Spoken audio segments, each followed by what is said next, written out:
Today we're going to analyze another mock draft, and this one's from Daniel Jeremeiah. He just dropped his 2.0 mock a day or so ago. We're going to go over that. We're going to rank the prospects for Dynasty Fantasy Football, the quarterbacks, running backs, wide receivers, and tight ends, for how they will be valued from these landing spots after we review the mock draft. So that'll be in the back end of the video if you want to catch that. But let's dig in. Let's start looking at Daniel Jeremeiah's mock draft here.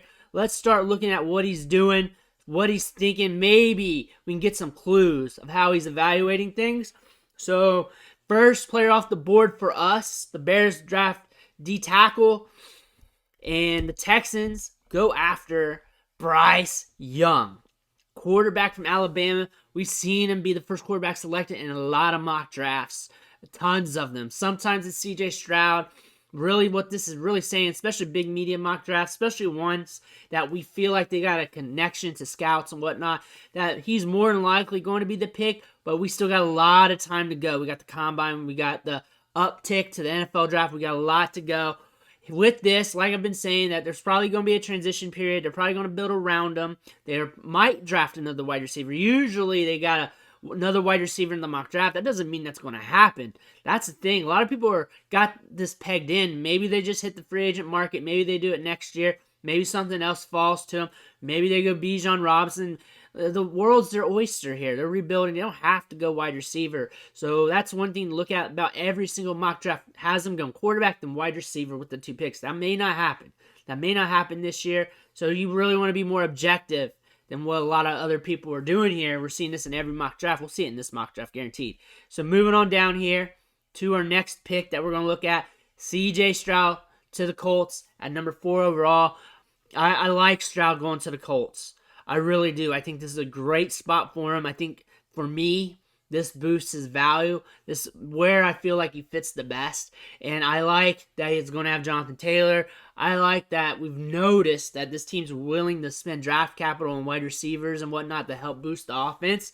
They drafted Alec Pierce last year. I'm sure they'll bring in other wide receivers. I'm sure they'll try to boost whatever they can around him to make him succeed, that really help him out. I like C.J. Stroud this spot. I really like that. Moving to our next player that comes off the board for Dynasty Fantasy Football. Right now we got a little defense. And then there's Will Levis to the Raiders. Not the first time we've seen him get drafted to the Raiders in a mock draft. My feelings have not changed about this, and they're not going to change really. He is very developmental. There are some good things. He's a bigger quarterback. He's got an arm on him. He can sling it. When things are going right, he can sling it downfield and through windows. Decision making is key. Really doing the right thing at the right time is key. A lot of things here where he needs to develop. I don't think this is going to be the right spot for him. I feel like he needs to go to a team that has some things that help him develop. A good running back, some wide receivers. They got Devontae Adams there, but who knows how much longer he's going to want to be there at his age. What is going to happen with him long term and all that stuff. Is this going to work out? Maybe they bring in a few pieces and we're good to go. His developmental quarterback, it's really hard to tell. But I do know that this is a scary situation right now. This team is not on the uptick. They're on the retool tick right now. And we got to see what's going to happen with them. But Will Levis is a scary prospect. I like that he's drafted at 7. I like that he's in the top 10. But this isn't a strong quarterback class either. So him being at the top 10 just means he's better than the rest to them. Going on down here. Edge, O-line. Cornerback to the Eagles. Paris Johnson goes to Tennessee. Jordan Addison to the Houston Texans. Again, paired with Bryce Young. I like Addison. I feel like he's got a very, very high floor and does have a little bit of upside. Good metrics, good breakout age, all that good stuff that we like from our wide receivers. And I think this is a great fit for Bryce Young and him. I think there's going to be a little bit of a developmental time where you can catch him at a discount because he's got to develop and his quarterback's got to develop. They got a new coaching staff. Things might click like that, but odds are saying that there might be a year or so where it takes some time for them to ramp up. During that time, you might be able to buy low, and then things might start clicking later. That might happen. After all, that's just common sense. However, we've seen the NFL play out, and sometimes common sense doesn't happen, and guys blow up. Yeah, Bryce Young could be just good and he blows up. But on the odds, there's probably going to be a ramp-up time if they're going to hit. So you might be able to catch them on the cheap later, which I like. That doesn't mean I don't like them. It means I'm just playing the market. You don't fight the market, you play the market. Coming on down, Dalton Kincaid to the Green Bay Packers. And he's a good receiving tight end. Led the nation in a lot of weeks last year in targets at the tight end position. One of the best tight end prospects in college football, best receiving tight ends in college football. Him and Michael Mayer. Those are two guys that will probably be in this spot of the draft. Unless you want to throw in Musgrave. Some people really like him, but I feel like he's going to go a little later. I think Kincaid's going to be a candidate to go to one of these spots. With the Packers, we don't know if Aaron Rodgers is going to be there. A lot of people overvalue players who go to the Packers. Due to that, this ain't your grandpa's Packers, like I've been saying. This isn't Jordy Nelson. This isn't Randall Cobb. This isn't old school Devontae Adams. This is not your grandpa's Packers. Things are going to go on a downturn. The thing about Dalton Kincaid is he's the tight end. It's going to take some time to develop. For Dynasty fantasy football, you're going to have to wait on that. For real football, I think this is a good spot because you're going to need to upgrade the position. You're going to have to get somebody to catch passes. You're going to have more layers to your offense. For fantasy football, always with tight ends, you're going to have to wait a little bit. And in a spot like this where your team's transitioning, you might have to wait a little longer or you're guaranteed a wait time. So going on down for our next position, tackle, Steelers. Anthony Richardson to the Detroit Lions at pick 18. Interesting spot because they do have some weapons there. You got a guy who can stretch the field with J-Mo, Amon-Ra St. Brown, DeAndre Swift, whatever else they bring in. The counterpoint here is he's fallen to 18. So did he hear something? Because we know he's in tune with the draft community, scouts and whatnot. Did he hear something? Because we're not seeing him fall in a lot of mocks anymore. Are we going to see a trend where in these big media mocks where Anthony Richardson starts to fall back half of the first round? Is that a tell for us? Is that a tell that people are not saying good things about him that are high in the scouting community and they're just not letting us know? Is that a tell? That's my question. That's my question because that could be. We know how raw he is. We know how long, or we have a good gauge that he needs some development. We have a good gauge on that. Is he more of a candidate at the back end of the first, or could we have another situation where it's a quarterback that the draft community likes, guys on Twitter and everybody else, and then we got another faller like we did last year? We got a bunch of fallers last year, guys I like too. Gotta look at this. Gotta look at this. This could be an indicator. I don't know. Maybe not. Maybe nothing. Maybe he's just playing spots here. But could be. But coming up here is something sexy. Bijan Robinson to the Buccaneers. We saw that news blur about Kyle Trask. Who knows who's going to be their quarterback? You throw in Bijan to the mix. You look at the NFC South. There's no quarterbacks in the division. There's no quarterbacks in the division anymore. Jameis Winston's like the best one.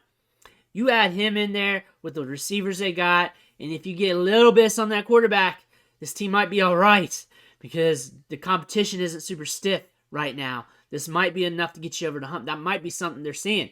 This might be an interesting fit early, and for fantasy, obviously he's in that elite tier. He's not moving. He can go to USFL, he'd still be there. Moving here, Jackson Smith-Njigba. I think this is like perfect. This is like a perfect spot almost. Because you got DK Metcalf on the other side, stretching the field. Him working to underneath, the short to intermediate routes. Going in the slot sometimes. Going to the outside sometimes. I think this is a great spot for him. I think this is a good spot. This is sexy. This is very sexy. Very underrated. When this mock came out, nobody was talking about this really. I never saw anyone talk about this spot, this landing spot anywhere on social media, but I think this is an amazing one. Considering that he doesn't have to do all that much. He doesn't have to do the extra because you got DK Metcalf over there lighting the load. On top of that, Quentin Johnston going to the Chargers. This pairs well with his skill sets, being a deep threat, being a bigger bodied wide receiver. Mike Williams has an out on his contract coming up in like a year, and during that time he'll be 29 years old. So this could be a good fill-in piece for that. Downfield, a little bit of ball skills. There is some developmental pieces in his game, of course. Some at the catch point. Strength at the catch point. creating separation with route running, being more nuanced. But raw physical gifts are there. Ball skills are there too. He can be physical. That's the one thing. It's just not always. It's not always consistent. Not a consistent wide receiver, but the athleticism, hitting him on slants. He can get you big yak. And we haven't seen him with a great quarterback. We got him here with Herbert. That is something you want to dance with. Moving on. And this might be it. No, we got more coming, don't we? Jalen Hyatt to the Giants. I think this is a good spot considering of a lot of places where you can go. We saw the Giants fuel some jabroni wide receivers last year. Deep threat. Good deep threat. Not elite deep threat. Not any of the best deep threats we've seen come out of the draft. He's not near as good as Jameson Williams. He's not near as good as Will Fuller. But the thing about him in fantasy football is from a DFS mindset, not points per game, end of year rankings, not like Dynasty, but kind of Dynasty if you play it a certain way, is from week to week when you're setting up your rosters, your lineups, and you're trying to scrape by. A guy here who's getting air yards and say 15 to 18% target share, and he's getting close to 100 air yards a game, and some of those games pop off for 150 to 200 air yards. That's something you want to chase when you just put them in your lineup and close your eyes.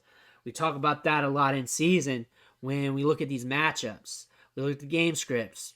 That's what I see with Jalen Hyatt. And that's something when you look back at seasons and you're like, I don't want that. I don't want that. But if you're middle of the road and you have deep lineups, saying you're starting 6, 7 wide receivers in your lineup, you're starting 5 wide receivers and you also got 3 or 4 flexes, something crazy like that.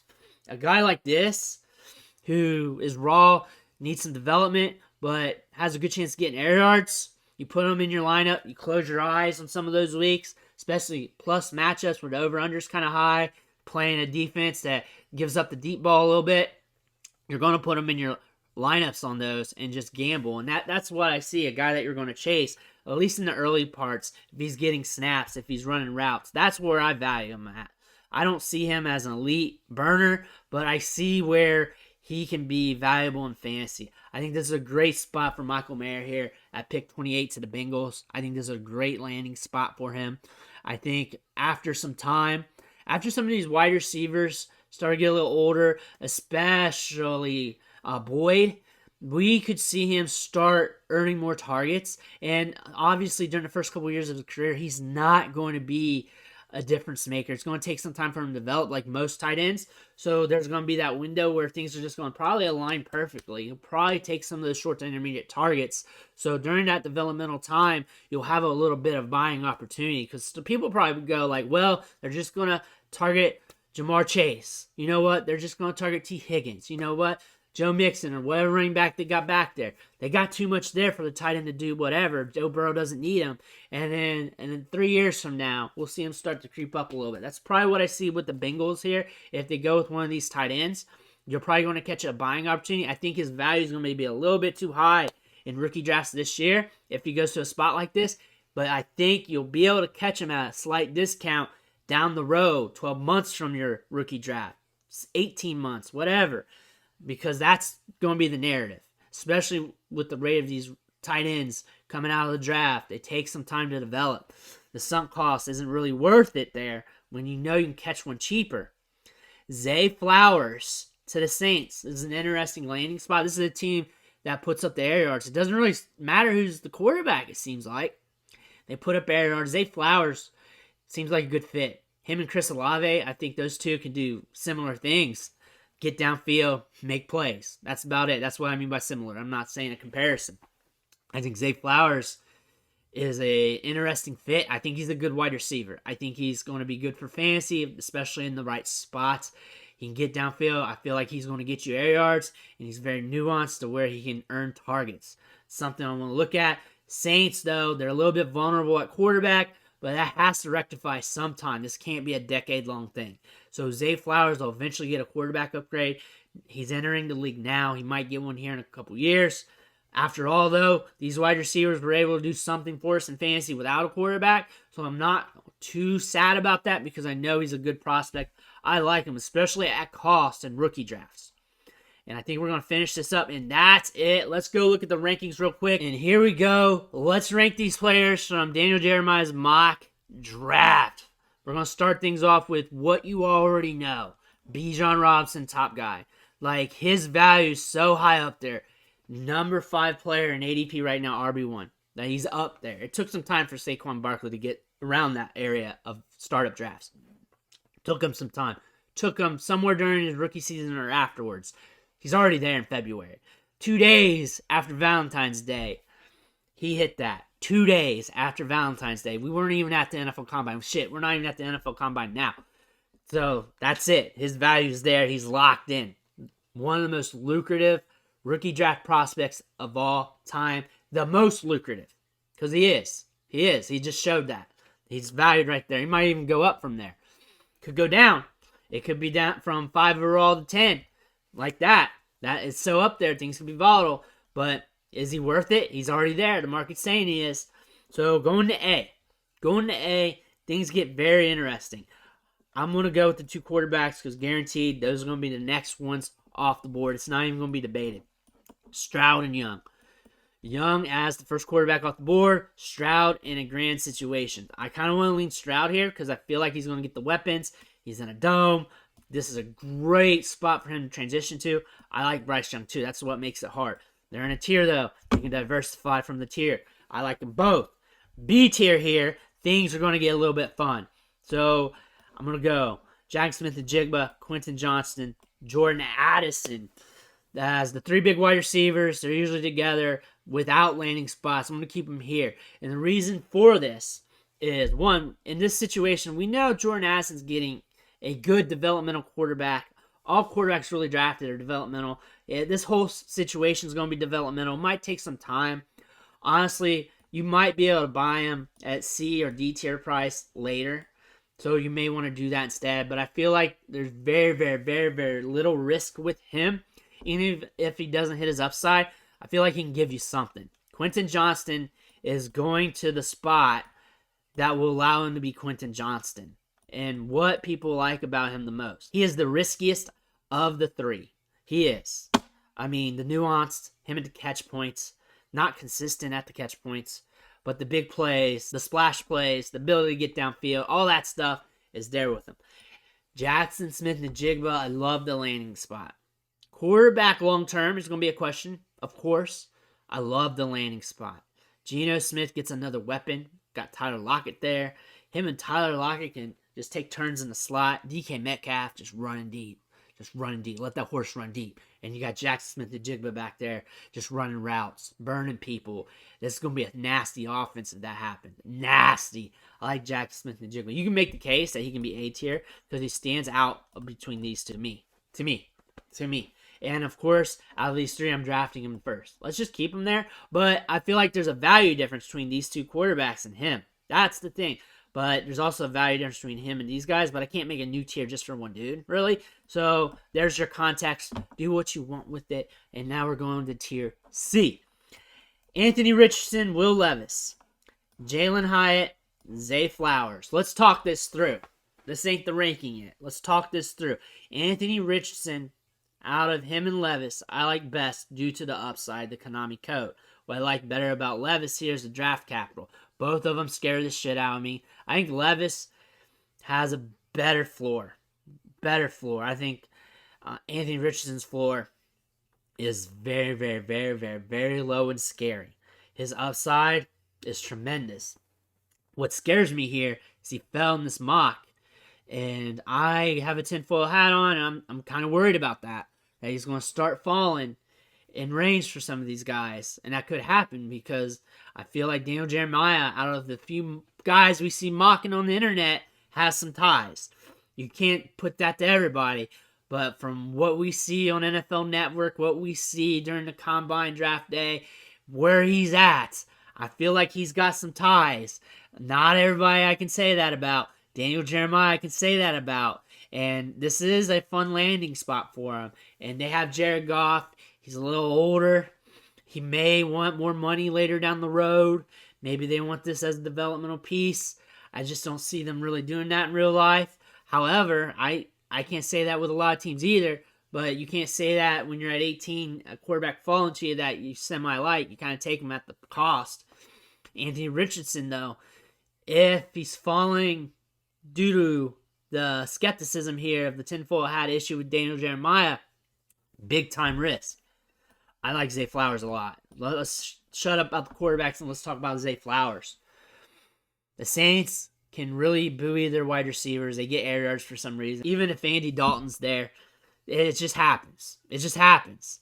Jalen Hyatt, I explained about him. He's that guy, you close your eyes in your lineup and you hope the air yards come. Good matchups, plus matchups. Against matchups where the teams give up deep balls, you're going to want Jalen Hyatt. That's the thing. Zay Flowers, less risky, high floor. He can really move up with these guys. Draft capital is not really the same, pretty close. I'm going to move him up there. I'm going to give him some love. And you know what? Quentin Johnston, better overall athletic talent. Zay Flowers is very nuanced. I think he needs some love, especially if he's going to go in the first round. I think this is a decent situation. I think him and Chris Olave can feed off each other, really stretch the field together. I think they could be brothers in that offense. Then we're going to go tight ends because tight end's tight end. Thing is, Michael Mayer at Bengals, I give him the nod due to Joe Burrow. Him developing, going to be at the right time, it feels like, when Boyd's going to get a little too old and him inserting in the offense and him really starting to hit his veteran status as a tight end in the NFL. That could lend him being a good prospect.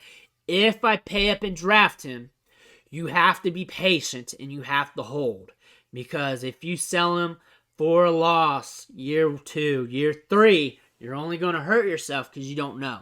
Some of these tight ends hit later. It could be 5 years from now. That's the thing about drafting him. I don't advise paying up for him. I advise getting him next year, year after, trying to get him a little cheaper in trade. That's what I would advise doing. May not be able to do that, and maybe even a little later. Remember, Evan Ingram hit once he got with a new system, new quarterback. It took some years. And that is a one situation there. There's a ton of situations that go different. Just remember, Michael Mayer may take some time. He might pop off soon. He might pop off late. But considering we got a lot of running backs on the board, some wide receivers are going to fall in value here. This is tricky times, especially from a micro, macro, economic perspective. You can catch tight ends later. This is a deep tight end class if you want to get a rookie tight end. Or use your second-round rookie pick and buy a veteran who gets you that mid-tier production on a weekly basis. One thing, a week-to-week standpoint, these tight ends are very volatile. Pretty much Travis Kelce, Mark Andrews, those top guys are the ones you want, and then everyone else just floats up and down. A tight end 1 is really the top 3 tight ends. Top 3, top 5, top 2. The 6 through 12 tight ends, they're about as valuable as the tight end 25 on a weekly basis. The tight end 8 doesn't even score 10 fantasy points on some weeks. Pretty much almost half of them. Probably like 30 to 40% of them. If we go through that, that's probably what the numbers are going to say.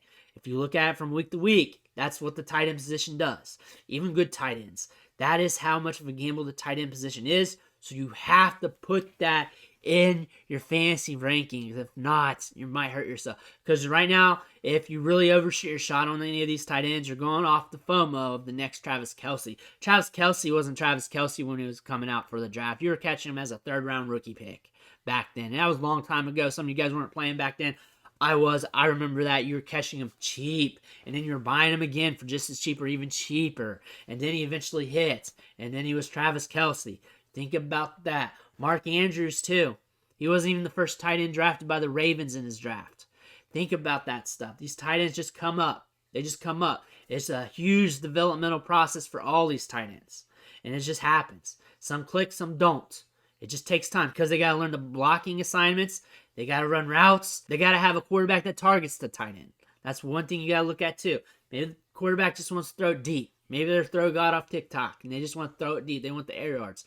Maybe they're a check down machine. They just throw it to the running backs. That is something you got to look at, too, and account for. Obviously, because your quarterback matters. The tight end position is a dangerous one if you want to pay up for. I'd rather just pay up for those veterans who are hitting or just play the market and go cheap. Those are the two. I'd rather not pay up for tight ends. I'd rather go cheap at the position, get a few of them and see. Don't have more than 2 or 3 on your roster. There are times where you log yourself down in Dynasty Fantasy Football where you're just chasing the tight end position with these prospects, and then you look at your roster in one of your leagues, and how the hell did 6 tight ends get there? Don't do that. It takes up too much space. Flip, turn and burn. Do what you can, but don't go too far in the tight end position. Don't go too far in those weeds. I want to thank you for watching. Hit that subscribe button on the way out. It's only going to help you going forward, and I'll catch you on the next video.